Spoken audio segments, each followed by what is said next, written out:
Bismillahirrahmanirrahim. Alhamdulillahirabbil alamin. Wassalatu wassalamu ala Muhammadin khatamil anbiya wal mursalin. Wa ala alihi wa ashabihi wa man iktafa bihadihi ajmain. Ya ayyuhalladzina amanu taqullaha wa qulu qawlan sadida yuslih lakum a'malakum wa yaghfir lakum dzunubakum wa may yuti'illaha wa rasulahu faqad faza fawzan 'aziman. Amma ba'd, fa inna asdaqal hadithi kitabullah wa khairal huda huda Muhammadin sallallahu alaihi wasallam wa syarrul umuri muhdatsatuha fa inna kulla muhdatsatin bid'ah wa kulla bid'atin dhalalah wa kulla dhalalatin finnar. Jamaah sekalian rahimani wa rahimakumullah. Sekarang kita masuk kepada pembahasan nomor 11. Dan semuanya saya kasih nomor 17. Berarti masih ada 6 nomor lagi. Qala al-muallif al-imam al-Muzani rahimahullahu ta'ala, wa ta'atu li ulil amri, dan kewajiban taat terhadap penguasa, fima kana indallahi azza wa jalla mardiyya, dalam perkara yang diridhoi di sisi Allah azza wa jalla. Di dalam perkara yang diridhoi oleh Allah taala, dan itu merupakan perkara yang disyariatkan oleh Allah taala,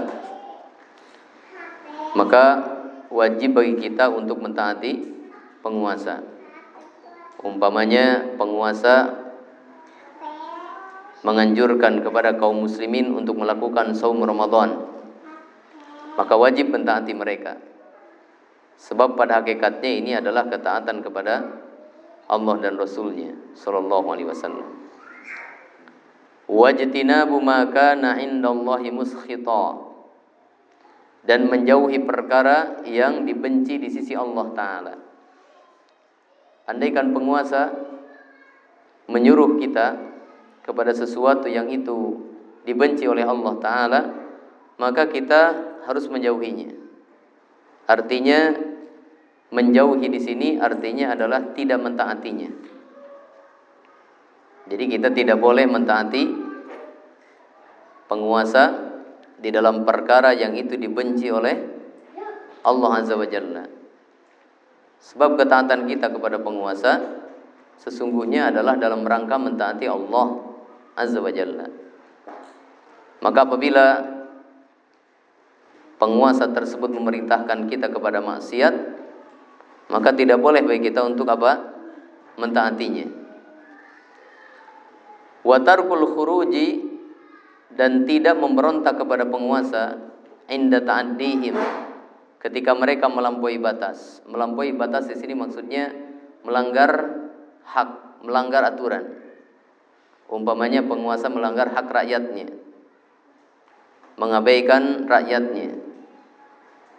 Wa jawrihim, dan ketika mereka melakukan kezaliman, mengambil harta dari rakyat dengan zalim, memukul rakyat dengan zalim, menghukum rakyat dengan zalim, dan seterusnya. Maka kata Imam Muzani, tidak boleh memberontak kepada mereka. Wa taubatu ilallahi azza wa jalla, ini sebagai solusi menghadapi penguasa yang zalim, memberontak tidak boleh. Maka solusinya, jalan keluarnya apa? Wa taubatu ilallahi azza wa jalla adalah kita bertaubat kepada Allah azza wa jalla. Kenapa? Karena kesalahan penguasa adalah berangkat dari kesalahan rakyat. Kaima ya'tifu bihim ala ra'iyatihim, supaya Allah Ta'ala menjadikan penguasa sayang atau menyayangi terhadap rakyatnya. Jamaah sekalian rahimani wa rahimakumullah, ditulis nomor 11. Penjelasan tentang sikap terhadap penguasa. Di sana, jangan dikarpet. Penjelasan tentang sikap terhadap penguasa.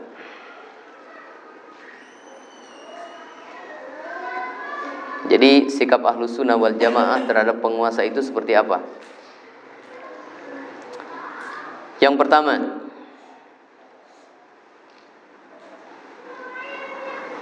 kewajiban mentaati penguasa.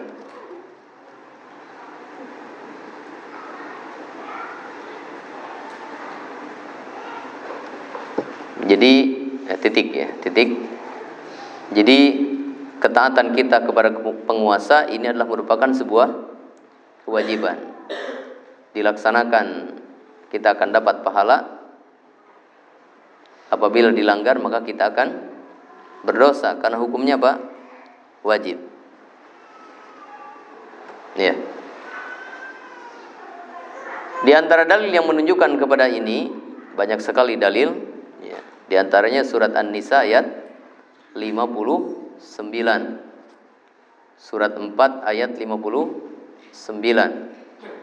A'udzubillahi minasyaitonirrajim. Ya ayyuhalladzina amanu athi'ullaha wa athi'ur rasula wa ulil amri minkum. Wahai orang-orang yang beriman, taatilah Allah, taatilah Rasul, dan para penguasa di antara kalian. Dan hal ini memang merupakan sebuah tuntutan, sehingga dikatakan, dan perkataan ini dinisbatkannya kepada Umar bin Khattab radhiyallahu an. Tetapi saya ungkapkan dengan makna, ya. Persisnya seperti apa perkataan Umar bin Khattab, seperti apa, ya. Tetapi yang akan saya sampaikan maknanya. Ini yang saya nukil dari perkataan Syekh Abdul Razak. La yantazimul amru illa bil jamaah, wala jama'ata illa bil imamah, wala imamata illa bis sam'i wat ta'ah. La yantazimul amru, tidak akan tegak sebuah urusan, termasuk urusan agama. Jadi urusan agama kita ini tidak akan tegak, tidak akan teratur, illa bil jamaah, kecuali kita berjamaah. Wala jama'ata illa bil imamah, dan tidak akan tegak jamaah kecuali dengan adanya pemimpin, penguasa yang akan menyatukan langkah semua jamaah. Wala imamata illa bis sam'i wat ta'ah, dan tidak ada kepemimpinan kecuali dengan adanya didengar dan ditaati oleh rakyatnya. Ya, jadi urusan agama kita ini akan tegak, akan teratur apabila kita berjamaah. Kita membentuk jamaah, berkumpul bersama, bersatu. Wala jama'ata illa bil imamah, dan tidak akan terjadi jamaah, perkumpulan kita untuk menegakkan agama, juga untuk menegakkan kebutuhan dunia kita, kecuali di situ ada pemimpin. Dan tidak akan ada pemimpin kecuali kalau dia apa? Didengar dan ditaati. Kalau pemimpin tersebut tidak didengar dan tidak ditaati, maka tidak ada arti dari kepemimpinannya.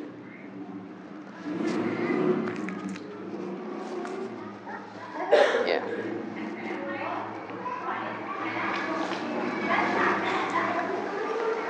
Ya, perhatikan seperti di negara kita ini, dengan adanya ketaatan kepada pemimpin, penguasa, ya, urusan agama dan dunia kita apa?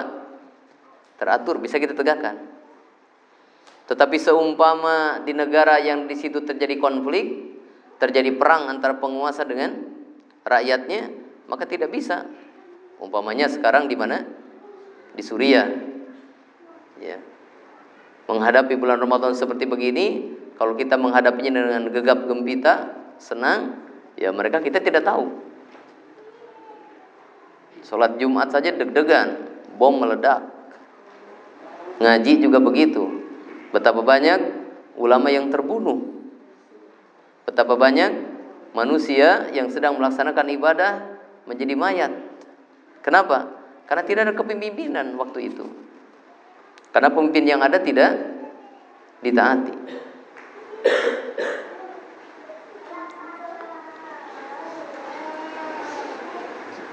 Pelajaran yang kedua,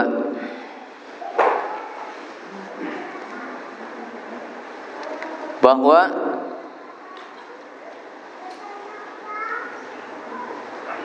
aturan penguasa terbagi menjadi 3 macam.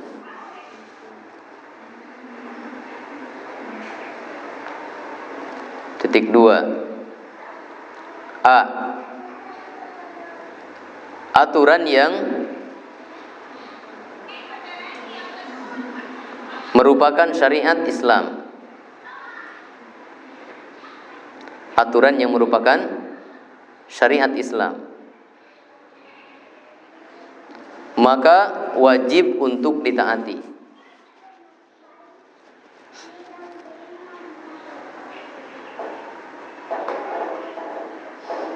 B. Aturan yang bertentangan dengan syariat Islam,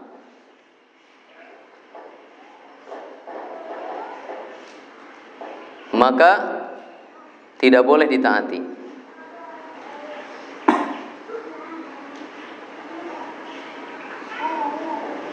C. Aturan yang bukan syariat Islam dan tidak juga bertentangan dengan syariat Islam.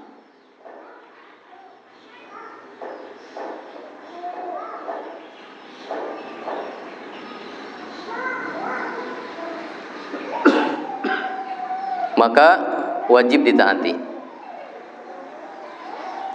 Titik. Jadi jamaah sekalian rahimani wa rahimakumullah, aturan penguasa terhadap rakyatnya, terhadap kita, kalau dibagi maka itu terbagi kepada 3 macam. Yang pertama, aturan penguasa yang merupakan syariat Islam. Artinya penguasa di sini melaksanakan apa yang menjadi syariat Islam. Dalam perkataan Imam Muzani yang mana ini? Fima kana indallahi azza wa jalla mardiyya. Syariat Islam itu sesuatu yang diridhoi oleh Allah azza wa jalla. Maka hukumnya bagi kita adalah wajib mentaatinya. Karena pada hakikatnya kita mentaati Allah dan Rasulnya. Umpamanya tadi ya, menganjurkan kaum muslimin supaya berpuasa di bulan Ramadan. Ini aturan. Misalkan ini menjadi peraturan daerah atau peraturan nasional dan seterusnya, maka wajib kita mentaatinya karena memang itu adalah syariat Islam dan Allah meridhoinya. Menganjurkan agar kaum muslimin sholat berjamaah, wajib ditaati karena ini merupakan syariat Allah dan Rasulnya. Inilah perkara yang diridhoi oleh Allah azza wa jalla, maka wajib hukumnya kita mentaati. Kemudian yang kedua adalah perkara yang bertentangan dengan syariat Islam, melanggar syariat Islam. Maka walaupun penguasa yang menetapkan peraturan tersebut, tidak boleh bagi kita untuk apa? Mentaatinya. Tidak boleh untuk mengikutinya. Umpamanya seperti apa? Aturan penguasa berkaitan dengan masalah riba. Jadi misalkan apa, penguasa mengharuskan setiap kita punya rekening di bank ribawi misalkan. Nah, itu tidak boleh ditaati. Karena itu riba. Riba dilarang dalam Islam. Contoh lainnya apa? Dilegalkannya prostitusi misalkan. Ya, kita tidak boleh untuk menyepakatinya. Karena itu melanggar syariat Islam. Ya.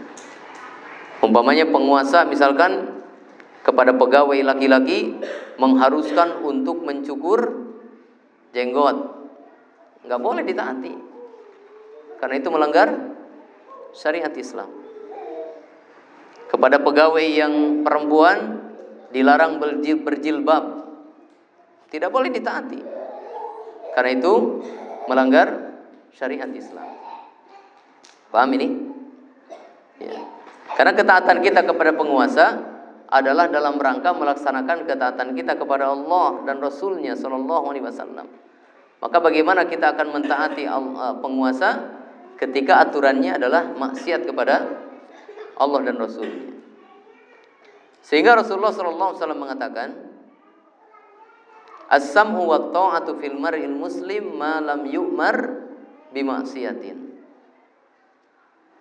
Wajib mendengar dan mentaati terhadap seorang muslim, terutama penguasa, malam yu'mar bimaksiatin, selama tidak diperintahkan kepada apa? Maksiat. Kalau maksiat tidak boleh, sekalipun dari orang tua kita nggak boleh ditaati. Rasulullah SAW mengatakan, innamat ta'atu fil ma'ruf, ketaatan itu dalam perkara yang baik, dalam perkara yang tidak melanggar syariat Islam. Apabila melanggar, maka tidak boleh ditaati. Diceritakan dalam hadis Muslim, ada pasukan yang diutus oleh Nabi SAW, pasukan Sariyah. Sariyah itu pasukan perang yang tidak diikuti oleh Nabi SAW. Mereka pergi berangkat, dan yang menjadi pemimpin atau komandan pasukan ini adalah seorang sahabat dari kalangan Ansor. Suatu ketika dalam perjalanan ini, sang pemimpin marah kepada anak buahnya. Saking marahnya, maka dia menyuruh kepada anak buahnya, yaitu sahabat yang lain, karena ini di zaman Nabi SAW, untuk mengumpulkan kayu bakar. Maka mereka mentaati karena ini perintah pemimpin. Dikumpulkan kayu bakar. Setelah itu sang pemimpin menyuruh untuk menyalakan api dan membakar kayu bakar tersebut. Maka dinyalakan api dan dibakarlah kayu bakar tersebut. Setelah itu kemudian sang pemimpin menyuruh anak buahnya ini supaya masuk ke dalam apa? Api. Maka di sini mereka mulai ragu, taati atau tidak. Pemimpin harus ditaati, tapi ini membahayakan kita, karena ini bunuh diri namanya. Kalau tidak ditaati, takut ini adalah bentuk kemaksiatan terhadap pemimpin. Nah, ini mereka berdebat, berselisih antara mereka, ini laksanakan atau tidak, kerjakan atau tidak perintah komandan kita ini. Sampai akhirnya apinya mati. Mati. Dan redaklah kemarahan sang pemimpin. Ketika pulang diceritakan kejadian ini kepada Nabi SAW. Maka apa? Jawaban Nabi SAW, "Lau dakhaluha ma kharaju minha ila yaumil qiyamah." Seandainya mereka memasuki api tersebut, maka mereka tidak akan keluar dari api tersebut sampai hari kiamat. Artinya hukuman atas mereka, azab atas mereka. Artinya tidak boleh mentaati pemimpin dalam perkara yang merupakan kemaksiatan. Bunuh diri itu maksiat. Allah melarang, Rasulullah melarang. Sekarang pemimpin menyuruh, tidak boleh ditaati. Kalau mentaatinya dosa. Dosanya sampai hari kiamat. Kemudian Nabi mengatakan, at-ta'atu fil ma'ruf, ketaatan terhadap penguasa itu fil ma'ruf, dalam perkara yang benar, dalam perkara yang baik. Kemudian yang ketiga adalah perkara yang itu bukan merupakan syariat Islam, tetapi itu juga bukan pelanggaran terhadap syariat Islam. Ini dalam hal-hal urusan duniawi, urusan kemasyarakatan. Maka hukumnya wajib bagi kita mentaatinya. Kenapa? Ini masuk kepada keumuman perintah mentaati pemimpin, seperti dalam surat An-Nisa ayat 59 tadi. Jadi harus mentaatinya. Seperti aturan penguasa berkaitan dengan lalu lintas, aturan penguasa berkaitan dengan data dan identitas, akte kelahiran, KTP, kartu keluarga dan seterusnya, ya wajib kita taati. Walaupun tidak ada syariat di dalam Islam ini, tetapi ini juga bukan pelanggaran terhadap syariat Islam. Sehingga kalau ada orang bertanya, apa hukum nikah siri? Paham nikah siri? Banyak pengertiannya, di antaranya adalah pernikahan yang tidak melibatkan kantor urusan agama. Jadi tidak tercatat dalam catatan sipil. Apa hukumnya? Maka hukumnya, kalau ditanya tentang sah atau tidak sahnya pernikahan, tergantung terpenuhi syarat rukunnya atau tidak. Kalau terpenuhi, sah pernikahannya. Tetapi dia berdosa. Berdosa kenapa? Karena melanggar aturan penguasa. Penguasa kita mengharuskan setiap pernikahan ada catatannya, terlaporkan. Maka apabila kita tidak mentaatinya, ini kita berdosa. Ya. Ya, kecuali kalau nikah siri pas prakteknya ini tidak melibatkan KUA, tapi kemudian setelah itu apa? Diurusi apanya? Surat menyuratnya. Nah, kalau gitu dia sudah mentaati penguasa. Ya. Yang disebutkan oleh Imam Muzani di sini cuma dua ya.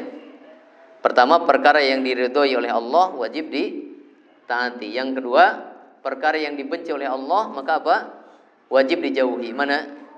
Wajtinabu ma kana indallahi muskhita. Ini maksudnya macam yang kedua.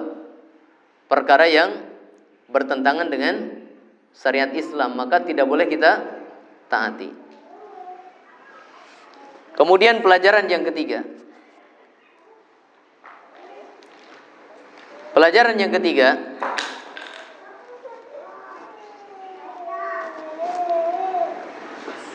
tidak boleh memberontak kepada penguasa.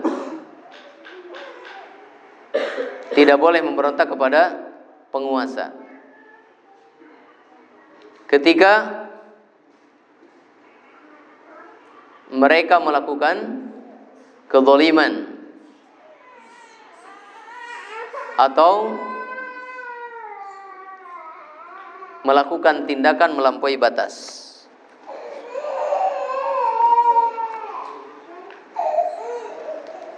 Selama mereka mendirikan sholat. Selama mereka mendirikan sholat.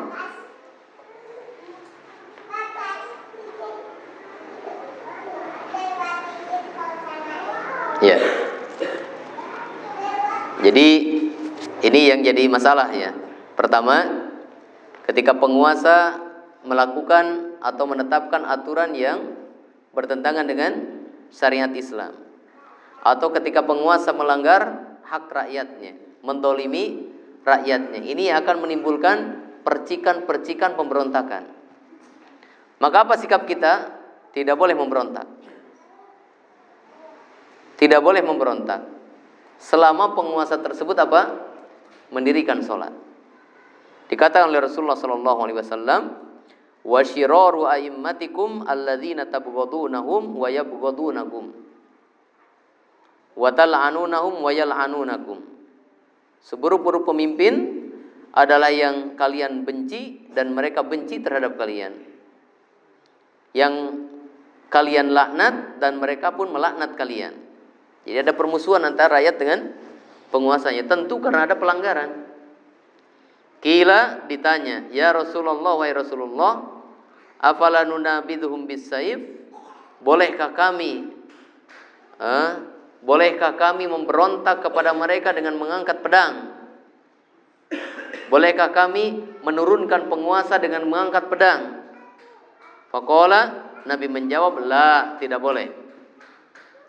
Ma aqamu fikumus salat, selama mereka masih mendirikan salat. Wa idza ra'aitum min wulatikum syai'an takrahunahu, kalau kalian melihat dari pemimpin kalian sesuatu yang kalian benci, fakrahu amalahu, bencilah amalnya, wala tanzi'u yadan min ta'atin, tapi kalian jangan melepaskan tangan kalian dari ketaatan kepada mereka. Bencilah perbuatannya, tapi jangan memberontak kepada mereka.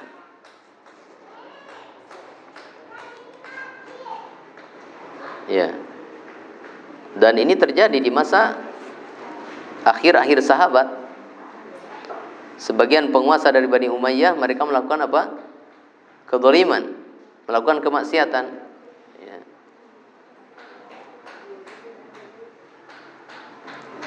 Ya, seperti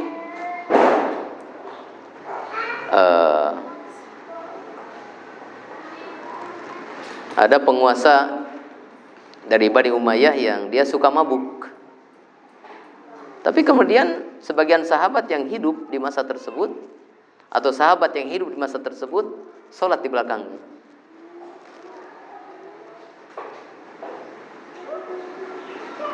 Ya, kalau tidak salah namanya Al-Walid.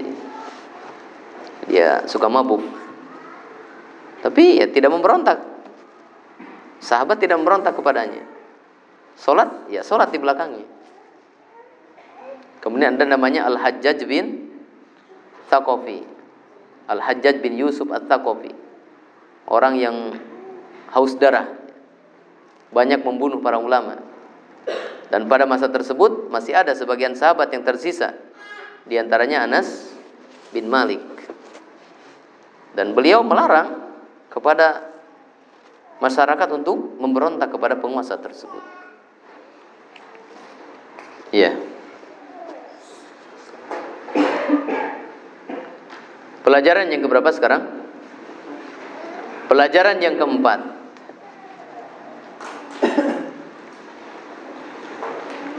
Sikap kita kepada penguasa yang zalim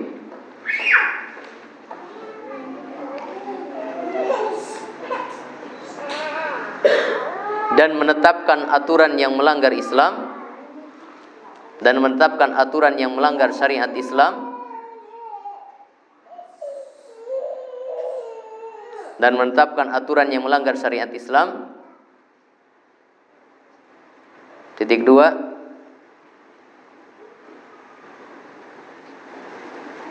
A, membenci perbuatannya. B, tidak mentaati aturannya yang melanggar. Tidak mentaati aturannya yang melanggar. C, tidak memberontak kepadanya.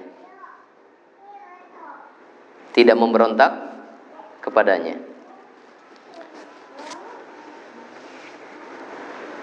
Paham ini? Jadi tidak mentaati aturannya yang melanggar bukan berarti itu apa? Memberontak. Ya, kita tidak melaksanakan saja perintahnya.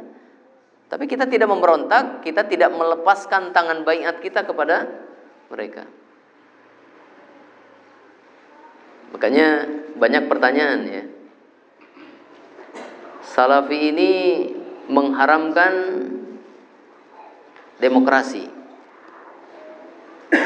melarang masuk partai, mengharamkan demokrasi. Tapi kok taat kepada presiden hasil demokrasi? Bisa jawab gak ini? Bisa jawab gak? Nah, ini sudah saya sampaikan 3 ini. Pertama, terhadap demokrasinya kita apa? Benci, mengingkari. Karena ini perbuatan yang melanggar Islam. Yang kedua, kita tidak mentaati perintahnya untuk apa? Demokrasi ini. supaya kita terlibat dalam demokrasi, ikut demokrasi, ya kita tidak ikut. Tidak boleh mentaatinya. Tetapi kemudian yang ketiga, penguasa walaupun terpilih secara demokrasi, ya tetap kita apa? Mentaatinya, mengakuinya sebagai penguasa kita. Aturannya yang sesuai syariat Islam kita taati, aturannya yang melanggar syariat Islam kita tidak taati, aturannya yang berkaitan dengan urusan duniawi yang bukan syariat Islam tapi tidak melanggar Islam, maka kita pun apa? Mentaatinya. Kita tidak memberontak kepadanya, kita wajib mengakuinya sebagai penguasa kita. Ya, jadi perhatikan masalah tersebut ya, supaya kita tidak termasuk kelompok khawarij. Karena yang menyimpang dalam masalah ini siapa? Khawarij. Khawarij sesuai dengan namanya adalah orang yang melakukan pemberontakan, keluar memberontak kepada penguasa. Kemudian pelajaran yang kelima,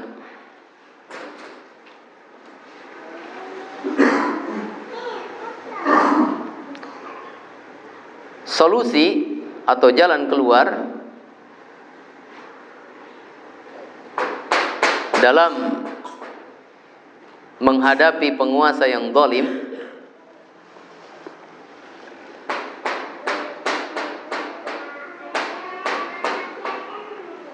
di antaranya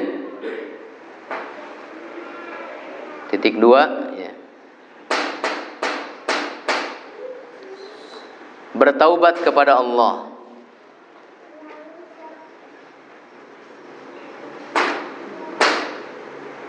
Ya. Di antaranya adalah apa?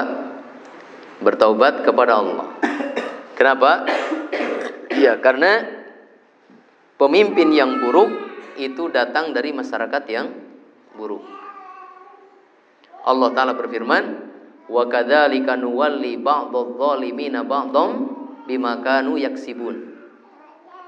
Dan demikianlah kami mengangkat penguasa dari sebagian orang zalim terhadap sebagian orang yang zalim dengan sebab dosa yang mereka lakukan.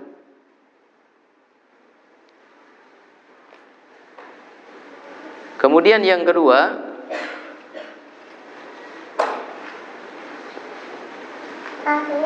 ya istighfar. Kita memohon ampunan kepada Allah Ta'ala, beristighfar. Kenapa? Ya, karena penguasa yang buruk itu adalah azab atau cobaan, hukuman bagi kita. Maka tidak boleh dihadapi dengan kemarahan.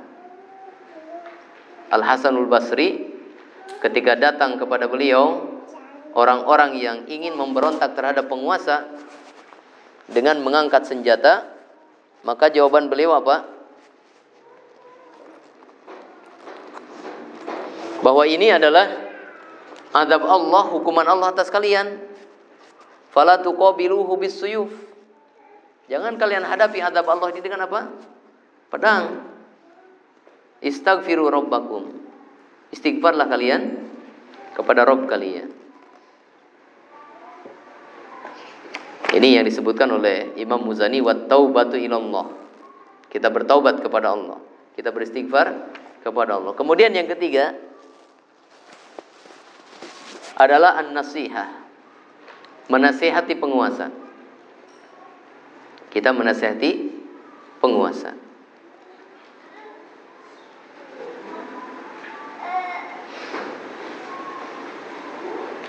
Ya. Rasulullah SAW mengatakan apa? Ad-dinu an-nasiha. Qila liman ya Rasulullah? Qala lillahi wa li rasulihi wa li kitabihi wa li a'immatil muslimina wa ammatihim. Agama ini adalah nasihat.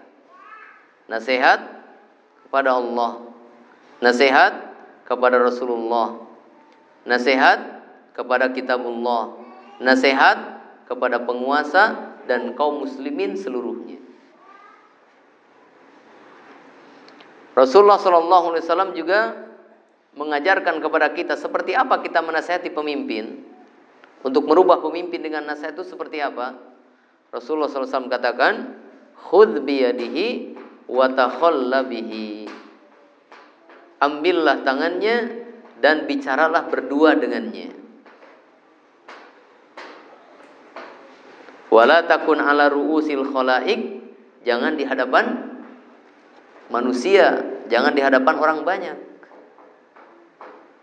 Fa in qabila minka fadzaka, kalau penguasa menerima nasihatmu, maka alhamdulillah berhasil.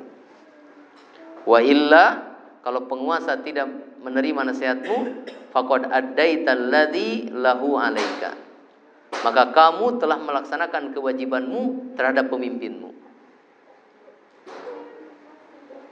Jadi yang namanya para ulama menasihati penguasa itu ya bukan di depan umum, tetapi apa? Khusus mendatanginya, berbicara empat mata, berdua dengannya.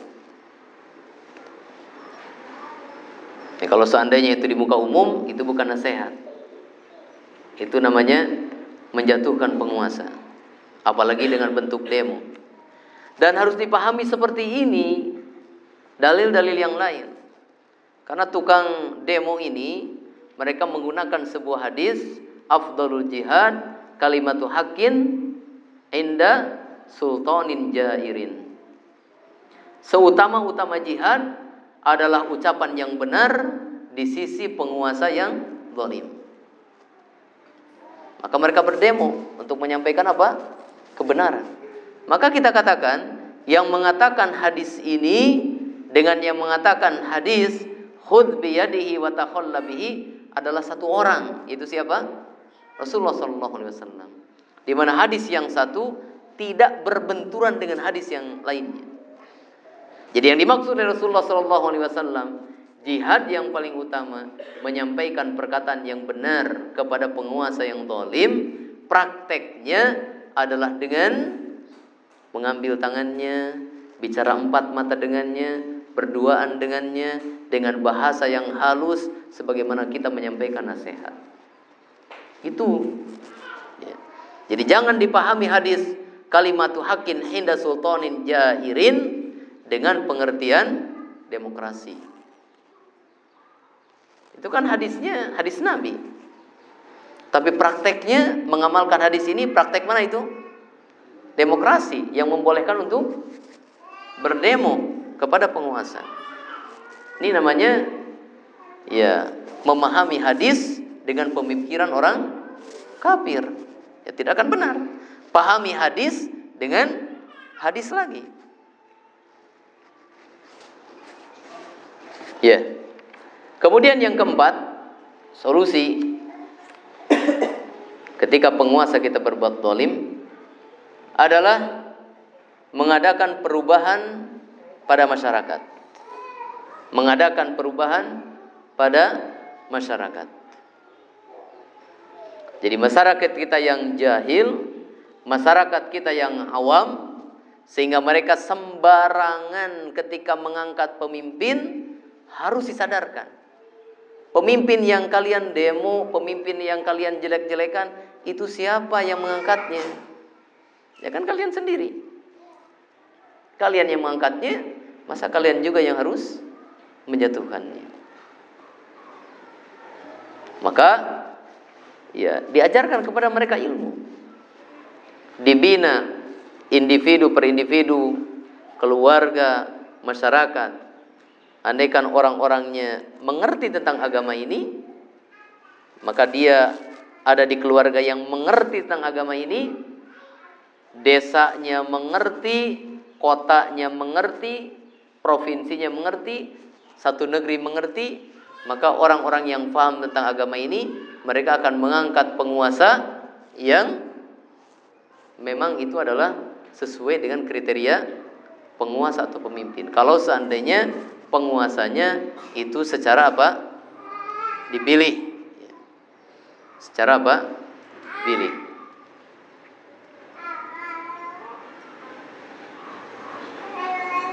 Dan masih banyak cara yang lain. Ini diantaranya. Saya mau nanya, ini sering disampaikan. Bentuk pemberontakan ada berapa macam? Ada berapa macam? 4. Yang pertama, Saiful. Yang pertama, Acep. Mulia, yang pertama apa? Gary. Pertama mengangkat pedang, mengangkat senjata. Ya.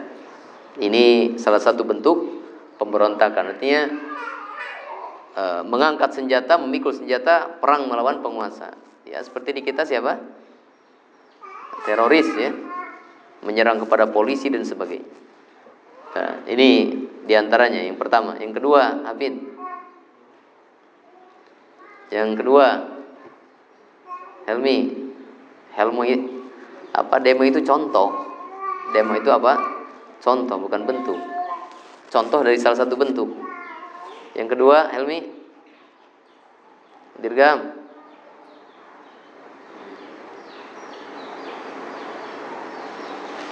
Faruk.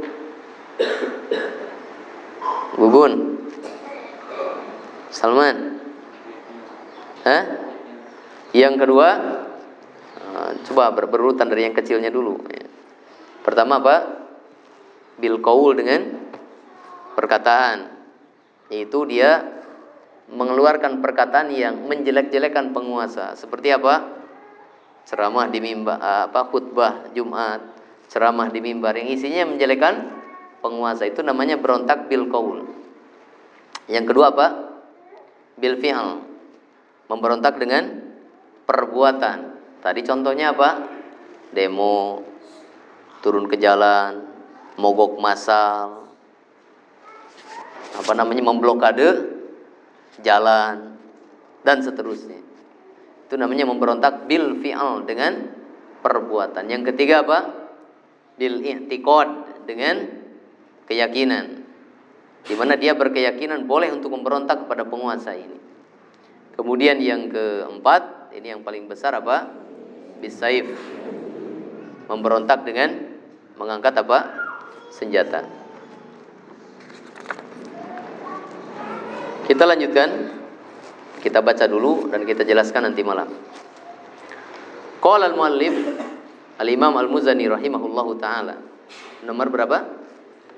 12. Wa yuqalu, dan dikatakan,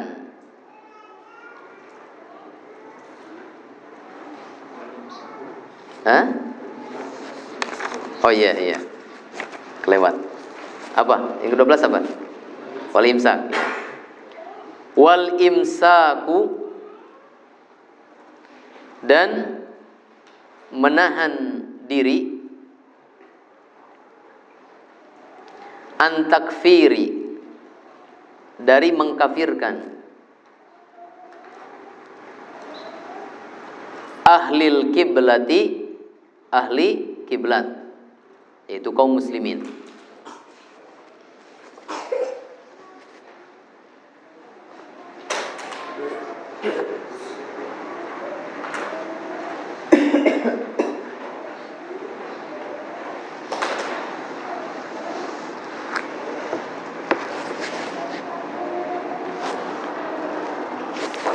Wal bara'ati,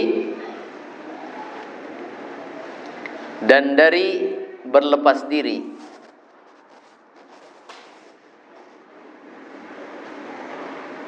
Jadi menahan diri dari berlepas diri, minhum, dari mereka,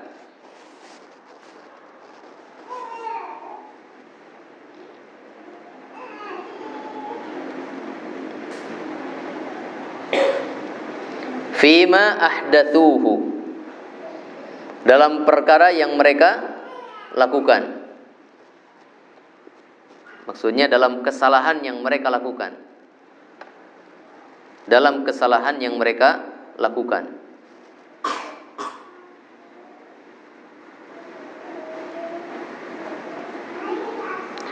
ma lam yabtadi'u,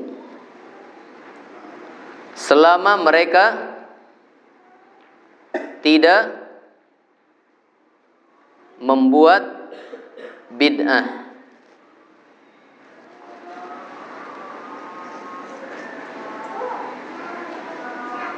Dolalan merupakan kesesatan. Selama mereka tidak membuat bid'ah yang merupakan kesesatan.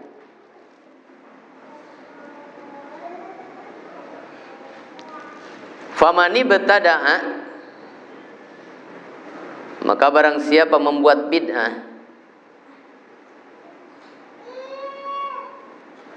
minhum, di antara mereka,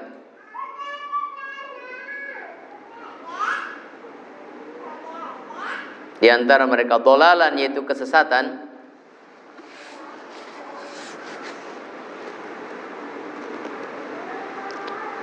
kana, maka dia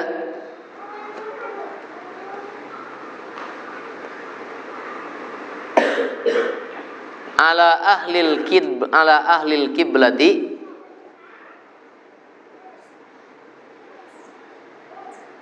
terhadap ahli kiblat,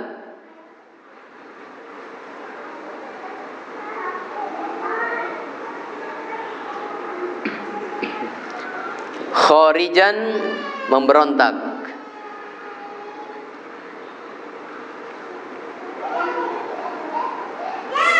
wa minad dini, dan dari agama, marikon, dia keluar,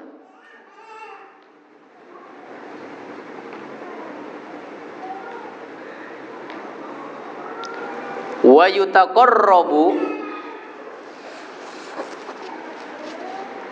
dan dilakukan ibadah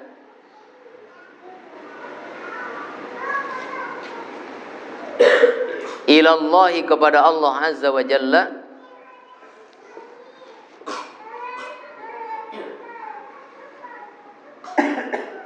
bil bara'ati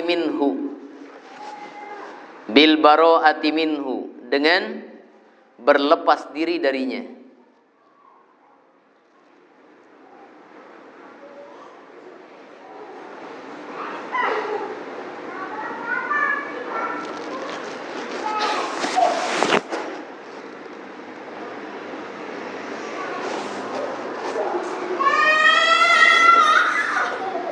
Wa yuhjaru, dan ditinggalkan, dan dia ditinggalkan. Wa yuhtaqaru, dan dihinakan.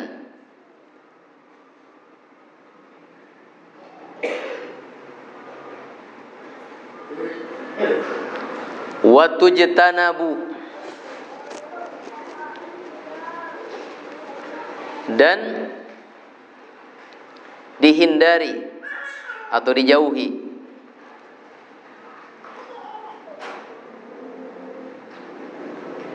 Ghuddatuhu, kalau penyakit borok itu apa? Virus atau apa? Bakteri. Itu makhluk ya. Ya, guddah itu sesuatu yang membuat borok. Bakteri? Bakteri? Ya. Wa tujtanabu, dan dijauhi atau dihindari guddatuhu, bakterinya. Jadi penyakitnya, penyakit bid'ahnya ini dijauhi. Fahiya a'da, karena itu lebih menular, min guddatil jarobi,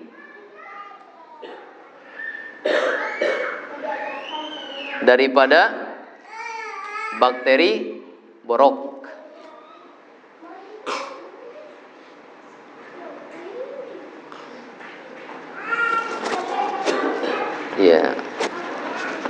Mungkin guddah itu cairan yang keluar dari apa? Dari borok. Cairan yang keluar dari apa? Borok. Nggak tahu bahasanya apa itu? Nanah, bukan nanah, bukan nanah. Bukan nanahnya. Ya pokoknya penyakit yang keluar dari borok itu guddah ya. Karena dia mengandung bakteri dan itu berbahaya. Yang nomor 12 ini membahas tentang apa? Sikap kita terhadap pelaku apa? Pelaku dosa, pelaku kesalahan dari kaum muslimin, juga terhadap pelaku bid'ah. Soal nanti akan kita jelaskan setelah sholat isya. Subhanakallahumma bihamdik, asyhadu an la ilaha illa anta astaghfiruka wa atubu ilaik.